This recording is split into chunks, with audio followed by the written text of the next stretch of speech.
السلام علیکم دوستوں، امید ہے آپ لوگ سب خیریت سے ہوں گے۔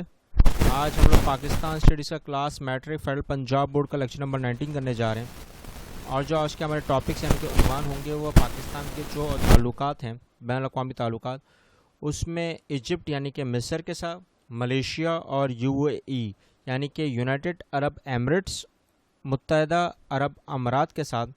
جو ہمارے تعلقات ہوں گے ہم اس کو آج ڈسکس کریں گے۔ لیکن ان ٹاپکس کو ڈسکس کرنے سے پہلے ہم یہ چیک کریں گے کہ ہم نے پریویس لیکچر میں کیا پڑھا۔ ہم نے اپنے پریویس لیکچر میں جو ڈسکشن کی تھی اس میں سب سے اہم چیز جو آئی تھی relations between Pakistan and Saudi Arabia and ترکی،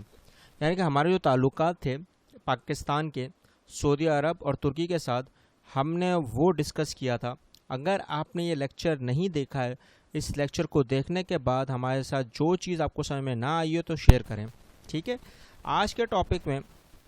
جو سب سے اہم مدعا جو ہم اٹھائیں گے وہ ہوگا جو مابین ہے تعلقات کے مصر اور پاکستان کے، ہم اس کو چیک کریں گے۔ اچھا، پاکستان اور مصر کے تعلقات شروع میں اتنے اچھے نہیں تھے جب پاکستان بنا، لیکن 1951 کے بعد دیکھو اصل جو بات آتی ہے وہ 1951 میں آتی ہے،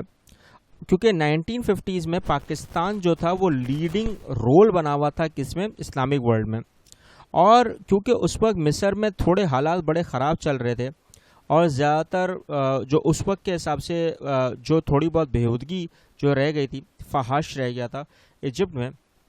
اس وقت کے حساب سے، کیونکہ انٹلیکچوئلس، جرنلسٹ، ایون کہ سب سے بہترین بک رائٹرز یہ سب لکھتے ہیں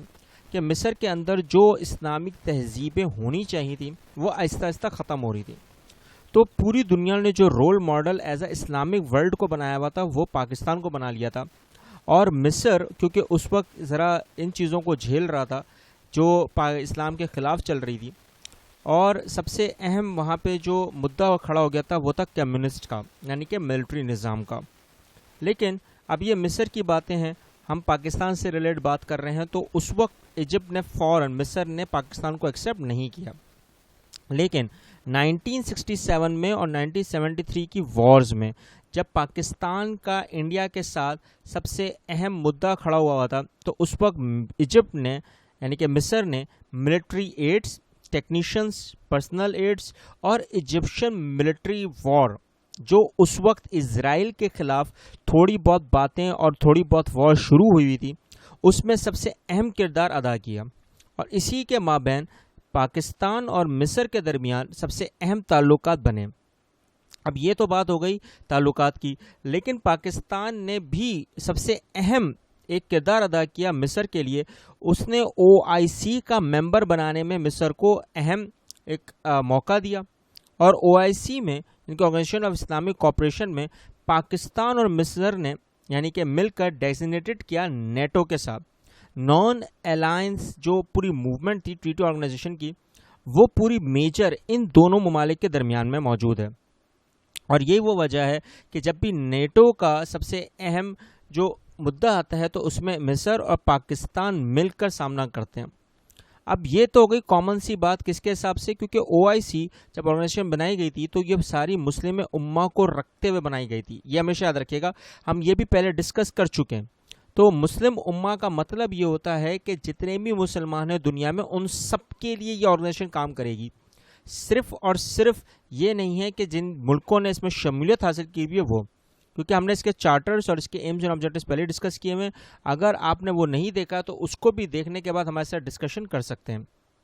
اب آ جاتے ہیں ہمارے تعلقات جو ہیں سب سے بہترین وہ ملیشیا کے ساتھ کیسے ہیں۔ ملیشیا کے ساتھ تعلقات کوئی زیادہ اہمیت اس وقت کے حساب سے نہیں تھے، لیکن جب 1957 میں جب پاکستان پورا انڈیپینڈنٹ ڈپلومیٹک ریلیشنز میں آیا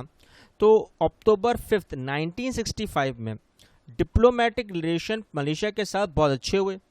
اور ملیشین ریپریزنٹیٹیو جو UN سیکورٹی کونسل میں تھے اس میں جو الیکٹڈ ہوئے 1965 میں، اس میں بھی پاکستان کا سب سے اہم کردار آیا، اور ملیشیا نے انڈو پاکستان وار جو کشمیر کے اوپر ہو رہی تھی اس پہ بڑا چرچا یعنی کہ بحث و مباحثہ کیا، اور ملیشیا کی جتنی بھی اکنامک قوتیں تھیں، ٹریڈنگ تھی، وہ پاکستان کے ساتھ جڑ گئیں۔ اب پاکستان ملیشیا کے ساتھ بھی ٹریڈنگ کر رہا ہے۔ اب ٹریڈنگ کا مطلب یہ ہوتا ہے کہ اکنامک اینڈ سوشو پولیٹیکل، جغرافیکل ہر لحاظ سے ایک دوسرے کا ساتھ دینا۔ اور ملیشیا بھی مسلم کنٹریز میں آتی ہے. تو یہی وجہ تھی کہ قائد اعظم محمد علی جناح نے بھی انہی ممالک کے اوپر سب سے زیادہ کانسنٹریٹ کیا کیونکہ یہ آگے چل کے بہت زیادہ ترقی کر رہی تھی. اب ملیشیا کا سب سے اہم ٹریڈنگ کانسیپٹ جو آتا ہے وہ ٹیکنیشینز میں آتا ہے, سب سے زیادہ الیکٹرانک گیجٹس میں آتا ہے, اور اس میں بھی سب سے ایک اہم چیز آتی ہے وہ ہے زراعت کا, یعنی کہ ایگریکلچرل کا نظام. اب یہ ساری سائنٹیفک چیزیں جو ابھی ہو رہی ہیں وہ ملیشیا اور پاکستان کے درمیان بھی ہو رہی ہیں. اور جب ملیشیا جب بہت زیادہ, کیونکہ آپ نے دیکھا ہوگا مہاتیر محمد کی حکومت میں سب سے زیادہ ترقی کر گئی, اور ورلڈ ٹریڈ آرگنائزیشن جو ان کے ٹوئن ٹاورز تھے اسی میں ایک ٹاور میں سب سے زیادہ آئی, اور اب ملیشین کی جو کرنسی ہے وہ باقاعدہ کمپیٹ کر رہی ہے ورلڈ کے ساتھ. یہ ایک بہت بڑی بات تھی. اور آپ نے دیکھا ہوگا میں نے تصویر میں عمران خان اور مہاتیر محمد کی بھی رکھی ہوئی ہے تصویر, کیونکہ جب عمران خان کا جو تیسرا دورہ تھا وہ ملیشیا کا تھا, تو آپ نے اگر نوٹ کرا ہو تو یہ بہت اہمیت کا حامل ہے. ٹھیک ہے, اب آ جاتے ہیں ریلیشنز بٹوین یو اے ای یعنی کہ متحدہ عرب امارات کے ساتھ ہمارے کیسے تعلقات ہیں. اچھا, اس کے حساب سے اگر دیکھا جائے تو ہمارے بائی لیٹرل ریلیشن جو اسلامک ریپبلک آف پاکستان اور یو اے ای کے درمیان ہے, وہ ایک چیز پہ تو کمپرومائز ہم لوگ بہت زیادہ کرتے ہیں اور بہت زیادہ جڑے ہوئے ہیں, وہ ہے ملٹری ایڈ میں. اچھا, دبئی اور سب سے اہم چیز جو اس میں سونے کا اور ٹریڈنگ کا نظام آتا ہے یو اے میں, وہ پاکستان کے تھرو آتا ہے. اور یو اے ای کے ملٹری آرگنائزیشن میں ٹریننگ جو کرواتی ہے پاکستان کے جو فائٹر پائلٹس ہیں وہ یو اے ای کے فورسز کو ڈرلز کرواتے ہیں. اب یہ بہت بڑی بات ہے کیونکہ دنیا میں دوسرے نمبر پر اب جو پوری طاقتور آرمی کا کانسیپٹ آتا ہے وہ پاکستان کا آتا ہے. تیسرے نمبر پر اب آہستہ آہستہ انڈیا کی جا رہی ہے, اور پہلے نمبر پر نو ڈاؤٹ امریکہ کی ہے. لیکن سب مانتے ہیں کہ چائنا دوسرے نمبر پہ ہونی چاہیے, لیکن چائنا, رشیا اور پاکستان کے درمیان جو ڈرلز ہوتی ہیں اس میں سب سے اہم کردار پاکستان لے جاتا ہے.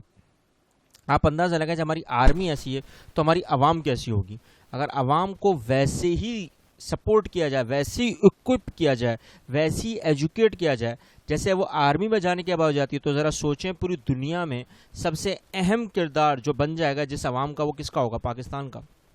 اب وہی بات آتی ہے کہ یہ ساری چیزیں مسلم امہ دیکھ رہی ہے, کیونکہ ہماری آرمی جو ہے یو این کے حساب سے دوسرے نمبر پر ہے اور دنیا کے حساب سے ہمارے لوگ چھٹے اور ساتویں نمبر پر ہیں.